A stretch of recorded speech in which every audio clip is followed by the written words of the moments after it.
Évangile de Jésus-Christ selon saint Luc, chapitre 12, 32-48,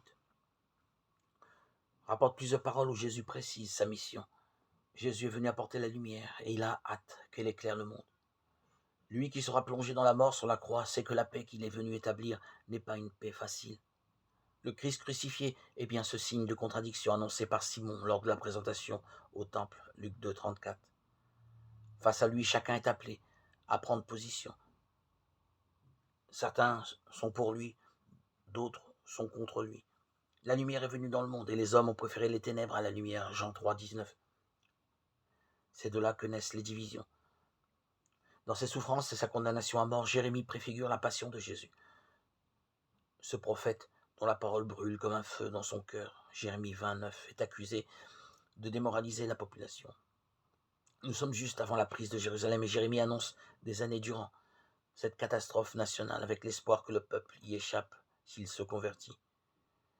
Jérémie, enfoncé dans la boue de la citerne où il a été jeté, sera libéré, in extremis, par le roi, grâce à l'intervention d'un membre de sa cour.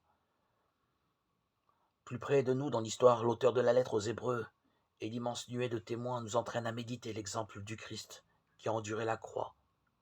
De très nombreux chrétiens, aujourd'hui encore, sont éprouvés par des déchirements et des douleurs semblables à un enfantement.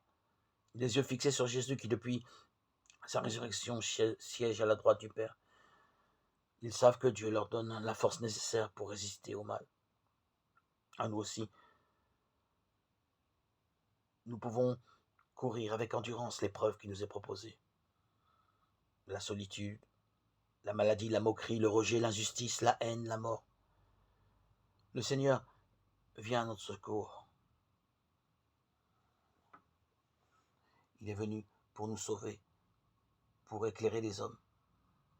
Ô Christ mort sur la croix pour tout réconcilier, intercède pour nous.